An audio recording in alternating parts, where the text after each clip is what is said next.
श्रीमद् भागवतम के तीसरे स्कंद के दूसरे अध्याय के और तीसरे श्लोक को देख रहे हैं। आज तीसरा ही देख पाएंगे। कोई व्यक्ति आश्चर्य करे कि भाई विदुर जी के प्रश्न को सुन करके उद्धव जी उत्तर क्यों नहीं दे पाए, तो उन्होंने कहा कि उसको एक कैमुत्य न्याय से समझा रहे हैं 2 श्लोकों के द्वारा। तो पहले श्लोक में बोले यह पंचहायनो मात्रा प्रातराशाय याचितः तन्नय छद्र चयन्यस्य सपर्यां बाल लीलया। जो 5 पंचहायन अर्थात 5 साल की उम्र में ही माता के द्वारा प्रातराशाय याचितः प्रातःकालीन भोजन के लिए याचित होने पर भी तन्न ऐच्छत उसको प्राप्त करने की इच्छा से युक्त नहीं होते थे।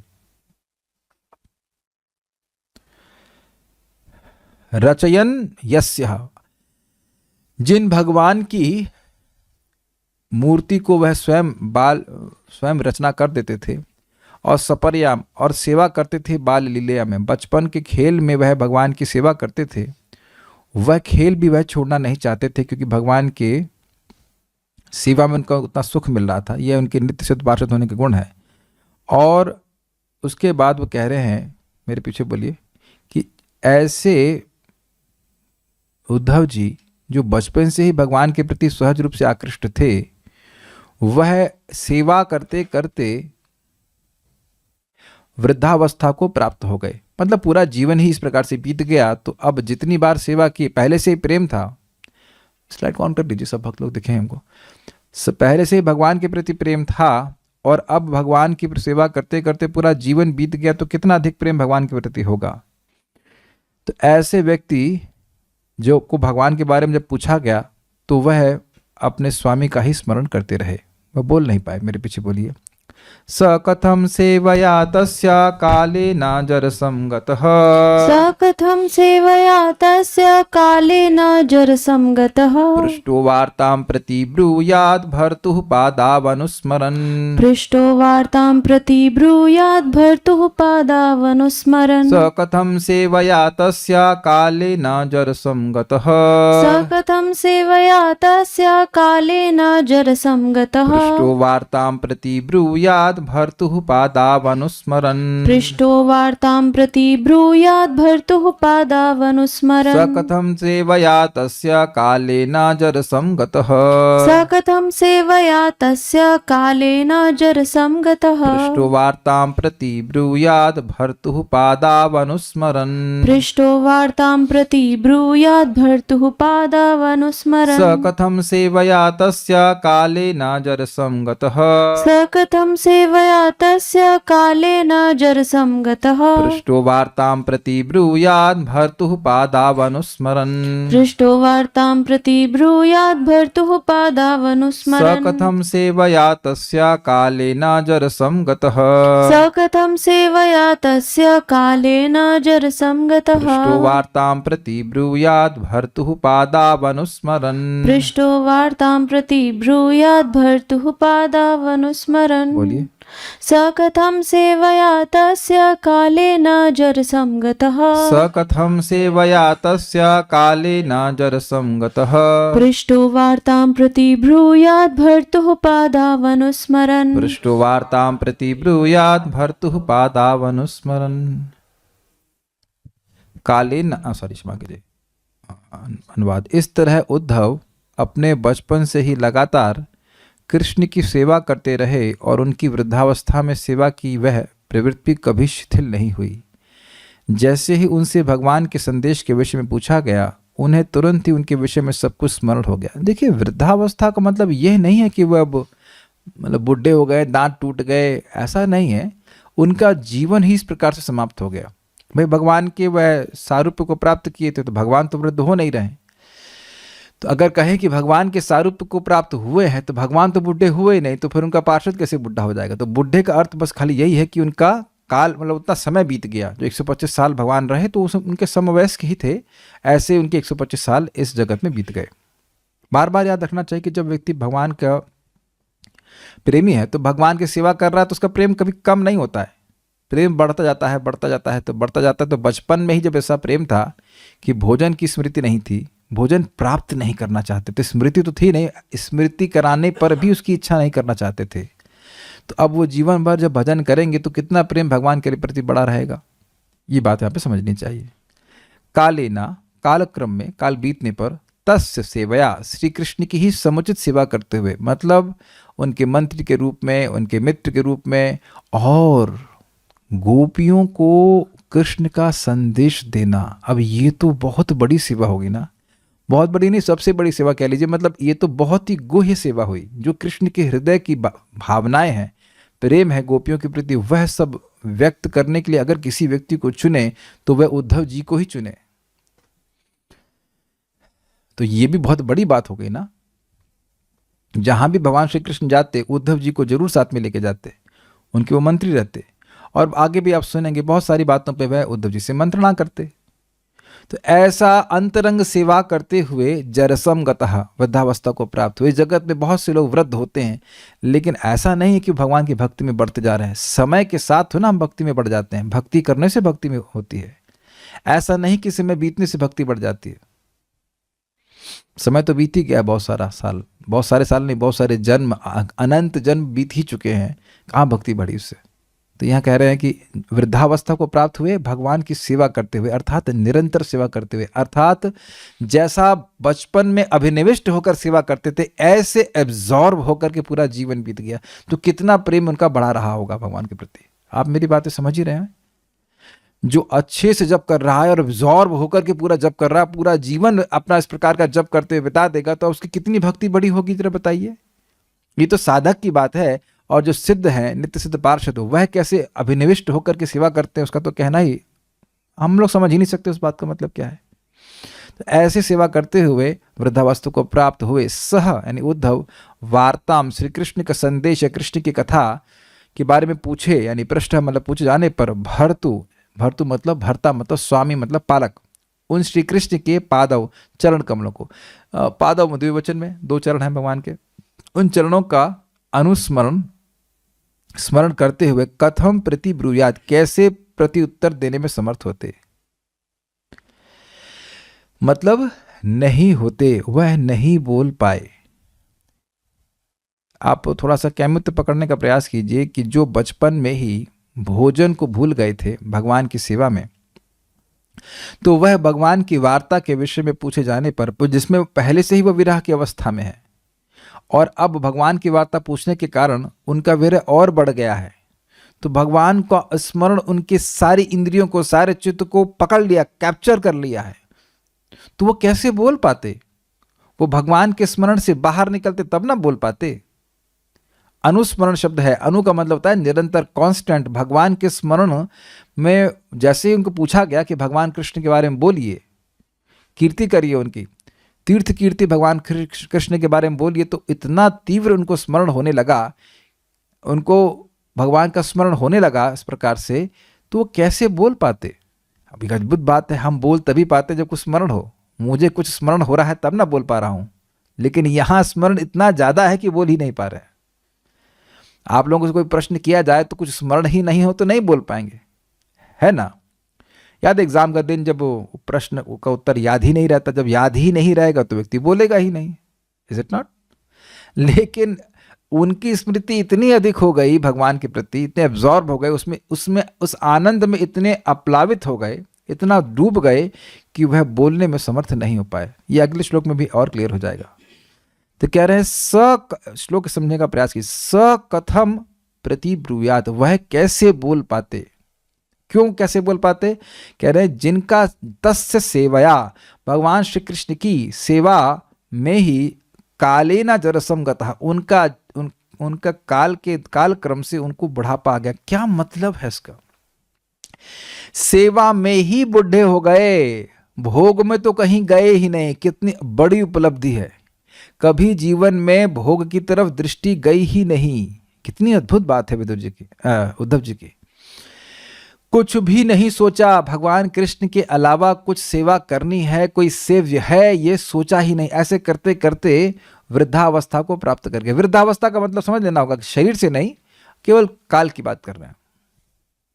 तो पृष्ठो, जब उनसे पूछा गया वार्ताम, भगवान श्री कृष्ण की वार्ता को, और वो भगवान कृष्ण कैसे हैं, भर्तु, भर्तु का मतलब पालक, तो यानी उनको सब स्मरण हुआ कृष्ण ने पूरे जीवन उनका कैसे पालन किया है, कृष्ण के उपकारों का स्मरण कर रहे हैं। भर्तु पादावनुस्मरण, भगवान श्री कृष्ण के चरण कमलों का स्मरण कर रहे हैं। देखिए भर्तु कह रहे हैं, पालक कह रहे हैं, तो स्नेह नहीं सूचित हो रहा है। जो आपको पूरा जीवन पालन किया, क्या उसके प्रति स्नेह नहीं होगा?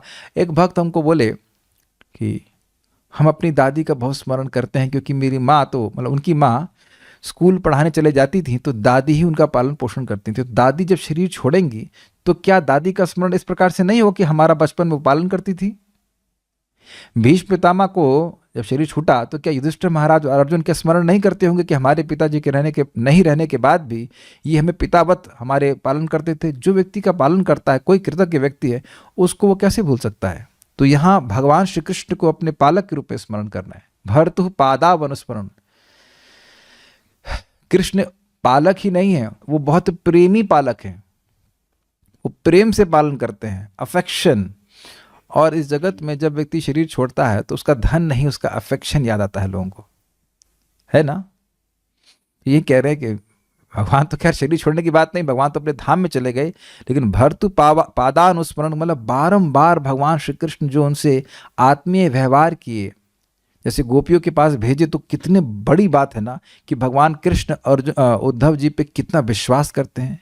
ऐसे ही किसी व्यक्ति को तो गोपियों के पास नहीं भेजेंगे जो भगवान कृष्ण के विरह से तापित हैं, उनके सामर्थ्य पे विश्वास है। बहुत सारी बातें आप कह सकते हैं, यहाँ तक कि उद्धव जी को कहें कि मेरा बलराम जी यानी संकर्षण जी, लक्ष्मी जी और ना ही मेरा खुद का स्वरूप भी मुझे उतना प्रिय है जितना कि उद्धव तुम हो। इस प्रकार के प्रिय वचन भगवान श्री कृष्ण को बोले हैं। ये सब का स्मरण कर रहे थे, भगवान की लीलाओं का, भगवान ने कैसे उनको ब्रज में भेजा, भगवान ने और कैसे कैसे उनके संग लीला करी, नित्य उनसे बात करी, कैसे भूल सकते थे? उनका निरंतर वह स्मरण कर रहे थे। यही चीज़ हम लोग प्रथम स्कंद में भी सुन चुके हैं। जब भगवान हस्तिनापुर को छोड़ रहे हैं तो सारे के सारे पांडव विह्वल हो रहे हैं। तो क्यों विह्वल हो रहे हैं? तो वहाँ बोला गया था सत्संगात मुक्त दुःसंगो, जो व्यक्ति सत्संग के प्रभाव से दुसंग को त्याग दिया है तो वह भगवान श्री कृष्ण की कथा को एक बार भी, सकृद आकर्ण रोचयन, एक बार भी कानों को अच्छे लगने वाली कथा को सुन लेता है तो वो कथा को नहीं छोड़ पाता है। तो जो व्यक्ति भगवान श्री कृष्ण के संग सोया है, खाया है, यानी पांडव जन, वह भगवान के विरह को कैसे सहन कर सकते? तो आप बिल्कुल स्पष्ट समझ रहे हैं कि भर्तु कहने का अर्थ है भगवान ने जो भी लीला उनके संग करी, जो भी उन्हें आदान प्रदान किया, उन सब का स्मरण उद्धव जी कर रहे हैं। ठीक है।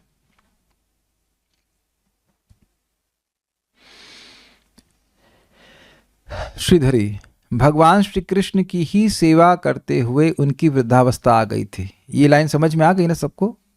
सेवा के अलावा जिनके जीवन का और कोई प्रयोजन नहीं था। विदुर जी के द्वारा पूछे जाने पर उन्हें अपने स्वामी की याद आ गई और उसके कारण वे विदुर जी का उत्तर सहसा नहीं दे सके। दिए उत्तर लेकिन तुरंत नहीं दे पाए, भगवान की स्मृति में वे निमग्न हो गए।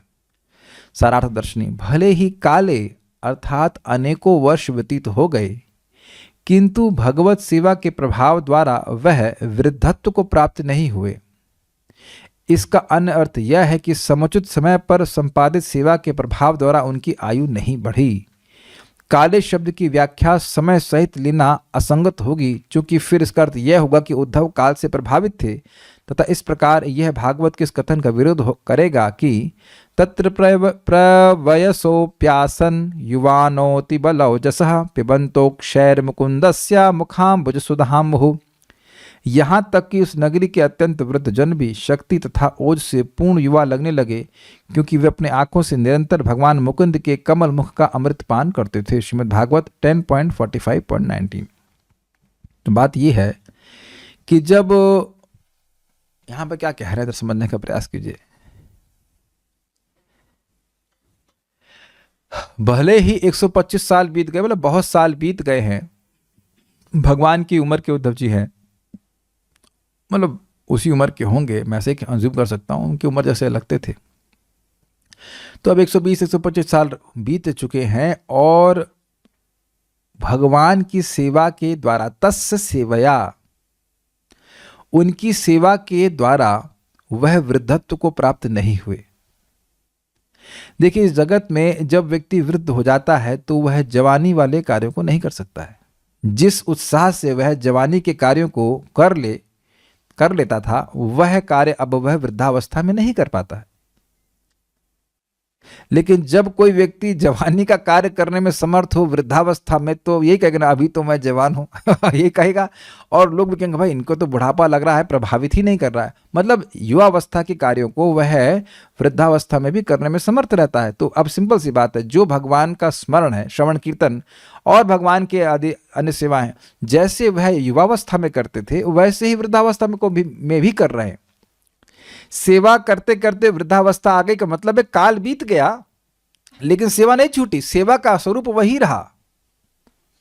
कुछ इस अर्थ को ग्रहण कर पा रहे हैं? काल बीता लेकिन सेवा की जो प्रवृत्ति थी वह नहीं नष्ट हुई। ये एक मुख्य बात है कि इस जगत में जो लोग जवानी में करते हैं, युवावस्था में बहुत सारे कार्य करते हैं, नौकरी कर रहे हैं, ये कर रहे हैं, उसके बाद वह अब रिटायर होना चाहते हैं। जो लोग भी यहाँ पे रिटायर हुए हैं, मतलब वृद्धावस्था को प्राप्त हुए, वह आप देख ही होंगे कि वह चुक गए उस कार्य को करते हुए। चुकना समझते हैं, they are just fed up of it. आप कुछ भी कर रहे हो, नौकरी कर रहे हो, कुछ कर रहे हो, करते करते अब एकदम अब लगता है ना अब नहीं करना बस। लेकिन आप जानते हैं, और आप स्वयं भी अपने संग भी देखिए ना, कि ऐसा तो आप नहीं सोच रहे कि 60 साल तक भक्ति करेंगे और उसके बाद नहीं करेंगे। बहुत से भक्त तो यहाँ पे 60 साल से अधिक ही होंगे, कुछ तो होंगे ही। तो यह तो आप नहीं सोच रहे हो कि हम भजन नहीं करेंगे। महावीर प्रभु हो गए 60 के, हो गए आप, तो क्या भजन बंद कर रहे हैं? नहीं, कुछ अंतर देख रहे हैं ना। अगर आप जवानी से, मान लीजिए 20 साल से आप जब कर रहे होते तो अभी आप 60 साल में बंद तो नहीं करते। और जो लोग अभी कर रहे हैं, क्या वो प्लान कर रहे हैं कि हम अब 60 साल में बंद कर देंगे? बल्कि आप यह देख रहे होंगे कि निरंतर जप करने से जप करना आसान होता जा रहा है। यह भी लोग जब साधना करते रहते हैं तो जप करना कठिन नहीं होता जाता है, भक्ति करना कठिन नहीं होता जाता है, भक्ति करना आसान होता जाता है। तो इसीलिए कह रहे हैं कि समय समय भगवान काल के संग, यानी कि समय पर, समुचित समय पर, जिस समय पर जो आवश्यकता थी वह सेवा संपादित करने के कारण वह निश्चित ही निरंतर भगवान की अंतरंग शक्ति के प्रभाव में रहे और उन पर उनकी आयु नहीं बढ़ी। ऐसा ही महाप्रभु की लीला में भी महाप्रभु ने अद्वैत आचार्य और श्रीवास ठाकुर को आशीर्वाद दिया था कि तुम लोगों को वृद्धावस्था नहीं सताएगी। यद्यपि अद्वैताचार्य जी बूढ़े लग रहे थे और दाढ़ी बढ़ी हुई लग रही थी, लेकिन सेवा में बहुत आगे थे, नाचने में बहुत आगे, गाने में बहुत आगे, ये कीर्तन करने में, नाचने में कोई दिक्कत नहीं थी। देखने में बुढ़ा लग रहे थे, लेकिन वृद्धत्व को प्राप्त नहीं हुए। ऐसा आशीर्वाद दिया था। ये अपने जीवन में एक्सपेरिमेंट करके देखना आप। जितने भी भौतिक कार्य हैं वो तो छूटते चले जाएंगे, लेकिन भगवान की सेवा, प्रचार, कथा, ये सब के प्रति उत्साह बढ़ता जाएगा। प्रैक्टिकल देख लीजिए ना, बहुत से भक्तों को देख लीजिए, नाम क्या रखा जाए, कौन सेवा छोड़ रहा है? कोई तो सेवा नहीं छोड़ रहा है। तो ये अंतर दिखता है इस जगत में ही अंतर दिखता है, भौतिक शक्ति के आश्रय में लेकर सेवा करना और आध्यात्मिक शक्ति के आश्रय में लेकर सेवा करने से। बहुत अच्छी बात यहाँ पे लिख रही है। वैसे भी यमराज जी स्वयं कहे हैं, न वयम न वयः, भगवान के भक्त ना तो मेरे अंतर्गत रहते हैं और ना काल के अंतर रहते हैं। और यह भी हमने सुना है,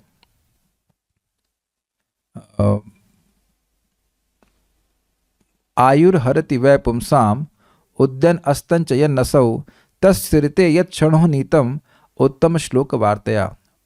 उस व्यक्ति को छोड़कर, अर्थात जो व्यक्ति भगवान की कथा को नहीं सुन रहा है, उस व्यक्ति को छोड़कर सूर्य सबकी आयु को छीण कर रहा है। उदित होता है, अस्त होता है, सबकी आयु क्षीण होती चली जाती है, वेस्ट हो रही है। लेकिन जो व्यक्ति भगवान की भक्ति में लगा है, भगवान की कथा को सुन रहा है, उसको छोड़कर, यानी उसकी आयु क्षीण नहीं हो रही है, उसकी आयु आएगी असीमित आयु के रूप में वापस।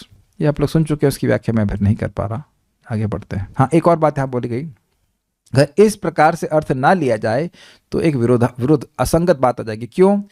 कि द्वारका के वासी, यहाँ जो श्लोक कोट किया गया, द्वारका के वासी भगवान श्री कृष्ण का दर्शन करके, भगवान की सुंदर मुख का दर्शन करके ही बुढ़ापे को प्राप्त नहीं हुए, युवा ही रहे। तो जब भगवान का पार्षद है जो साथ में ही है, वासुदेवानुचरम प्रशांतम, जो भगवान वासुदेव का अनुचर है, जो उनके पीछे पीछे चल रहा है, साथ में रहता है, तो वह तो निरंतर भगवान की सेवा में होगा, वह तो निरंतर भगवान के मुख को देखेगा, तो वह कैसे वृद्ध हो सकता है। ये बात इस श्लोक से प्रस्तुत की जा रही है। तात्पर्य, भगवान के प्रति दिव्य सेवा लौकिक नहीं होती है। भक्त की सेवा प्रवृत्ति क्रमशः बढ़ती जाती है और वह कभी शिथिल नहीं पड़ती। सेवा प्रवृत्ति का मतलब है सेवा करने की उन्मुखता, सेवा करने का इंक्लिनेशन, प्रवृत्ति। सामान्यतया वृद्धावस्था में व्यक्ति को संसारी सेवा से निवृत्ति लेने की अनुमति दे दी जाती है, किंतु भगवान की दिव्य सेवा से कोई निवृत्त नहीं होता। बहुत स्पष्ट है, ध्यान की जरूरत नहीं है। विपरीत इसके आयु बढ़ने के साथ साथ भक्ति की प्रवृत्ति अधिकाधिक बढ़ती जाती। इसको समझने के लिए प्रयास कीजिए। देखिए, भक्ति की प्रवृत्ति तो आत्मा की प्रवृत्ति है, आत्मा तो वृद्ध कभी होती नहीं है। ये जो प्रवृत्ति अभी बाधित है, वो किससे बाधित है? वह अविद्या के द्वारा बाधित है। अविद्या जो भगवान की शक्ति है, वह बाधित कर देती है, वह रोक देती है, या कुछ बंधन, कुछ रुकावट डाल देती है भगवान की सेवा की वृत्ति में, सेवा की प्रवृत्ति में।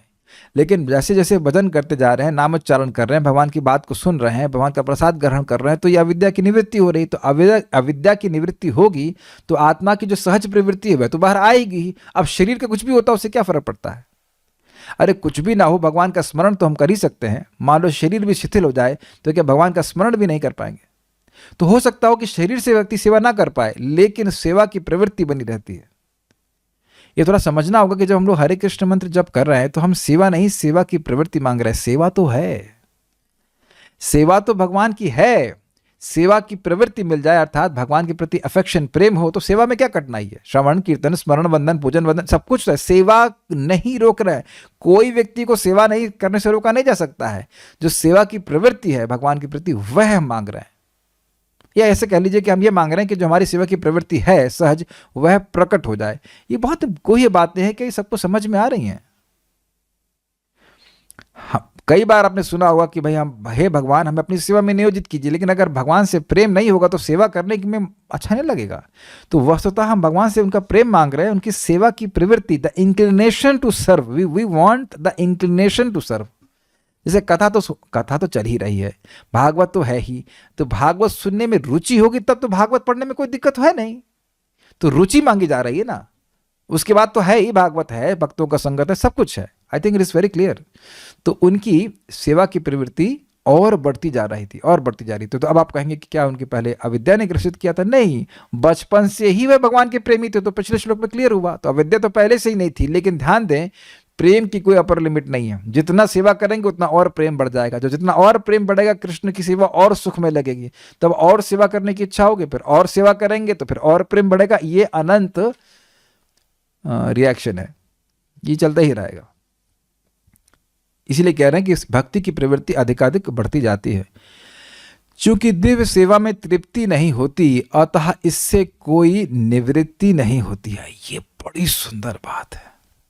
ये, अरे आप तो यही कहते हो कि भक्ति करने से व्यक्ति शांत हो जाता है, संतुष्ट हो जाता है। हाँ, शांत हो जाता है भौतिक रूप से, उसे भौतिक रूप से कुछ नहीं चाहिए होता है, लेकिन भक्ति करके कभी संतुष्ट नहीं होता। आध्यात्मिक शक्ति का ये स्वरूप ही है कि वह भक्त को और अधिक प्रेरित करती रहती है। एक भक्त हैं, परम पूज्य भक्ति विश्राम्भ माधव महाराज, तो वो बड़े सुंदर तरह से इसको समझाते हैं। वो कहते हैं कि जब आप भगवान कृष्ण के लिए करते हो कुछ, तो भगवान कृष्ण से अंदर से कहते हैं, thank you very much, can you do a little more? बहुत बहुत धन्यवाद, क्या आप और कुछ कर सकते हैं? मतलब वह आपको और कुछ सुख की अनुभूति कराते हैं, जिस कारण से आप और भगवान की सेवा करना चाहते हो। चाहे भगवान के लिए भोजन बनाना हो, चाहे कथा सुनना हो, चाहे वो जप हो या कुछ भी हो, लेकिन इसमें सुख मिलता है। माया ये नहीं कहती थैंक यू वेरी मच, बस खाली ये कहती है can you do a little more, लेकिन संतुष्टि नहीं होती है। थैंक यू कभी नहीं कहती है ना, can you do a little more. कुछ सभी समझ ही रहे हैं, सब लोग तो अब भौतिकता ही से वापस आए हैं। तो अंतर समझ लीजिए, संतुष्टि भौतिक जगत में भी नहीं होती है, लेकिन आनंद नहीं मिलता है। और यहां पे संतुष्टि आनंद की वजह से नहीं मिलती है। कुछ क्लियर हो रहा है? जैसे मानो आप भोजन कर रहे हो, ठीक है, अब भोजन में पेट न बढ़े और भरे और खाने की वस्तु मिले बढ़िया, तो क्या भाई आप संतुष्ट हो रहे, आहा आहा कर रहे हैं, लेकिन रुक नहीं रहे हैं। अगर इंग्लिश में कहूँ, there is satisfaction but no satiation, there is no stoppage. वयम तु न वितृप्यामा उत्तम श्लोक विक्रमे यत् शृण्वताम रसज्ञानाम स्वादु स्वादु पदे पदे। यही बात शौनक आदि ऋषि ने सूत गोस्वामी से कही थी। सूत गोस्वामी को धड़ाधड़ प्रश्न की तो कहते रहे, यार एक करते दो करते, इतने प्रश्न आप कैसे किए जा रहे हो? तो कहते हैं कि वयम तु न वितृप्यामा, भाई हम तृप्त नहीं हो रहे। तू का मतलब क्या है? तू का मतलब है कि अन्य लोग भगवान की कथा से तृप्त हो सकते हैं, लेकिन हम तो तृप्त नहीं हो रहे। वयम तु ना वितृप्यामा, विशेष रूप से तृप्त नहीं हो रहे हैं। तृप्त नहीं हो रहे मीन्स हम रुक नहीं पा रहे हैं। क्यों नहीं हो रहे हैं भाई? वयम तु ना वितृप्यामा उत्तम श्लोक विक्रमे, भगवान श्री कृष्ण के उत्तम श्लोक, जिनको उत्तम श्लोकों में इनका गुणानुवाद किया जाता है, उनके गुणानुवाद से हम संतुष्ट नहीं हो रहे हैं। क्यों? तो कह रहे हैं यश शृण्वताम, क्योंकि सुन रहे हैं। तो सुन रहे से क्या मतलब है भाई? कान शब्द रूप है, कानों का तन्मात्रा है शब्द, तो कान तो कभी भरते नहीं है। तो इसलिए ऐसा तो नहीं कि अब आपने 2 घंटे क्लास सुन ली तो कान भर गया, अब आप और कान में कुछ डाल नहीं सकते हैं। तो ऐसे भरने वाली कोई दिक्कत तो है नहीं कि कान भर गया हम और सुन नहीं सकते। तो फिर दूसरी बात क्या है? कहते हैं यत् शृण्वताम रसज्ञानाम, और ऐसा भी नहीं कि हम रस को नहीं जानते हैं, हम कथा के रस को जानते हैं। शौनक ऋषि कहते हैं जैसे मान लो कथा के रस को जानते हैं और कान कभी भरते नहीं, इसलिए तृप्त नहीं हो रहे हैं। जैसे कोई व्यक्ति भरतनाट्यम देख रहा हो, मेरे जैसा व्यक्ति, तो उसे कुछ समझ में नहीं आएगा, तो ये क्या बोर सी बात हो रही, कुछ समझ में नहीं आएगा, भाग जाएगा वहां से। तो ऐसा नहीं है, हम लोग रस को जानने वाले हैं। और स्वादु स्वादु पदे पदे, कभी कभी कुछ होता है कि भाई मतलब कोई वस्तु स्वादनीय है लेकिन उसका स्वाद खत्म हो जाता है। जैसे गन्ने का रस, गन्ने को चबा रहे हैं तो कुछ देर चबाएंगे, उसके बाद उसका रस समाप्त, तो वो क्या फेंक देता है उसको। लेकिन कथा तो स्वादनीय है, पद पद पर हमको रस मिलता ही जा रहा है, तो हम क्यों छोड़ने वाले? तो वहीं से आप समझ लेना चाहिए कि जो भगवान की कथा है, भगवान का नाम जप है, भगवान की भक्ति है, वह कभी भी स्टैग्नेंट नहीं होती, स्टैटिक नहीं होती, वो डायनेमिक होती है। समझ में आ गया होगा बातें? तो ये कह रहे हैं कि बहुत अच्छी है कि कभी तृप्ति नहीं होती। परम पूज्य राधा गोविंद महाराज जी से मैंने साक्षात प्रश्न पूछा था धर्मात्मा प्रभु की ऑफिस के सामने। महाराज अपनी चेयर पे थे, व्हील चेयर पे थे, उनको लाया जा रहा था क्लास के बाद। तो मैंने कहा महाराज जी, कभी कभी लोग बोलते हैं कि प्रचार करना चाहिए, तो कभी कभी होता है कि भजन करना चाहिए, तो क्या करना चाहिए? तो महाराज ने बहुत सुंदर बात कही, देखिए ऐसे तो भजन से कभी तृप्ति नहीं होती, फिर भी प्रचार करना चाहिए। क्या स्टेटमेंट है! ऐसे तो भक्ति करने से कभी तृप्ति होती नहीं है, लेकिन फिर भी दूसरों का प्रचार करना चाहिए। लेकिन एक अच्छी बात है कि हम लोग तो कथा करते हैं और उससे अपने आप प्रचार ही हो जाता है। कथा से भी, कथा भजन भी है और प्रचार भी हो जाता है। वैसे प्रचार भी भजन है, भगवान की सेवा है। प्रचार में कुछ अलग बात तो नहीं कहना होता है, भगवान की ही बात कहनी होती है। लेकिन बात बड़ी सुंदर लगी हमको। ये अगर हम इस स्थिति में आ रहे हैं कि नाम जप करते जाएं, हमको और मन करे और जप करना है, और कथा सुननी है, और भगवान की भक्ति करनी है, तो ये हमारी भक्ति की स्वस्थ होने का लक्षण है। और अगर नहीं है तो अन्य भक्तों के संग रहे जो इस प्रकार से उत्साहित, तो आप ठीक हो जाएंगे। भौतिक दृष्टि से जब मनुष्य अपने भौतिक शरीर से सेवा करते करते थक जाता है तो उसे सेवा से निवृत्ति की अनुमति दे दी जाती है, किंतु दिव्य सेवा में थकान का अनुभव नहीं होता। अब कौन व्यक्ति यहाँ पे ऐसा है जो 2 घंटा सो करके अब सेवा करता रहे? प्रभुपाद जैसे थे, मात्र 24 घंटे में 2 घंटा सोते थे। गोस्वामी गण तो वह भी भूल जाते थे कभी कभी, क्योंकि यह आध्यात्मिक सेवा होती है और शारीरिक स्तर पर नहीं होती। भक्ति आत्मा का कार्य है भगवान के लिए, तो उससे आत्मा को सुख मिलता है और वह सुख निरंतर वर्धमान होता रहता है, बढ़ता जाता है। इस कारण से व्यक्ति थकान का अनुभव नहीं करता। शारीरिक स्तर पर होने वाली सेवा शरीर के वृद्ध होने के साथ घटती जाती है, किंतु आत्मा कभी वृद्ध नहीं होता। अतः आध्यात्मिक स्तर पर सेवा कभी उबाऊ नहीं लगती। सुखम आत्यंतिकम यत्तद बुद्धि ग्राह्यम तेन्द्रियम वेतिर्यत्र न चैवायम सतस चलति तत्वतः। जो व्यक्ति उस आध्यात्मिक पद पर स्थित हो जाता है तो वह आध्यात्मिक इंद्रियों से असीमित सुख का अनुभव करता है। तो फिर कहाँ रुकने वाले हैं व्यक्ति? अभी तो हम लोग कुछ सेवा कर, मतलब सेवा के सुख का अनुभव ही नहीं किए। अभी तो इंद्रियों को शुद्ध करने में लगे हैं, या कभी कभी अशुद्ध करने में लगे हैं, जैसे जो भी ले लीजिए। लेकिन शुद्ध करने में लगे, जब इंद्रियां शुद्ध हो जाएंगी तब भगवान के सुख को वह ग्रहण करेंगे, कभी नहीं छोड़ेंगे। तो निसंदेह इस पे प्रभुपाद जी कहते थे, जिस भक्त ने एक बार मेहनत करके हरे कृष्ण मंत्र के द्वारा अपने हृदय को शुद्ध कर लिया है, वह जीवन का सुख किसी भी अवस्था में ले सकता है। That's why we should chant Hare Krishna to purify our hearts.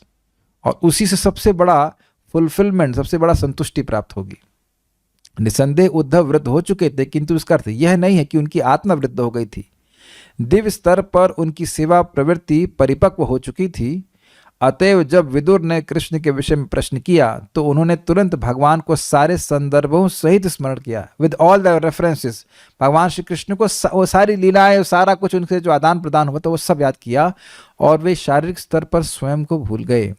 यह शुद्ध भगवत भक्ति का लक्षण है, जैसा कि बाद में भगवान कपिल द्वारा अपनी माता दिव्याहुति को दिए गए लक्षणम भक्ति योगस्य उपदेशों के प्रसंग में बदलाया जाएगा। यही बात मैं कल समझा रहा था कि शुद्ध भक्ति के स्तर पर जैसे ही मई गुण श्रुति मात्रेना मई सर्व को हाशया, मेरे गुणों को सुनने के मात्र से अनविच्छन निरंतर धारा प्रवाह भगवान की तरफ मति होने लग जाए तो ये शुद्ध भक्ति का लक्षण है। मतलब हम शुद्ध भक्त हो गए हैं, शुद्ध भक्ति की अवस्था को प्राप्त कर गए। तो क्या लक्षण है कि भगवान के गुणों को सुनने मात्र से, कुछ प्रयास नहीं करना है, भगवान के गुणों को सुनने मात्र से मन धारा प्रवाह भगवान की ओर धावित होने लगे।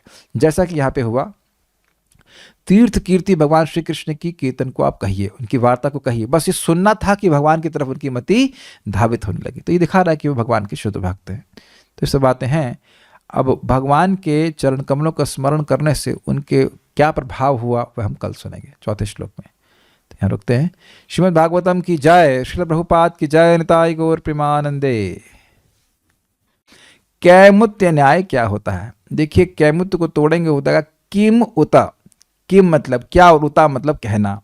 तो भाई अगर आपके पास 100 रुपए हैं तो 10 रुपए का तो कहना ही क्या। अगर कोई ज़्यादा वस्तु है तो छोटी वस्तु का कहना ही क्या। कोई पूछे कि 100 रुपये हाँ है, कोई पूछे 10 रुपये है क्या। अरे जब 100 रुपये हैं तो 10 रुपये का तो कहना ही क्या। तो उसी प्रकार से व्यक्ति को समझना चाहिए,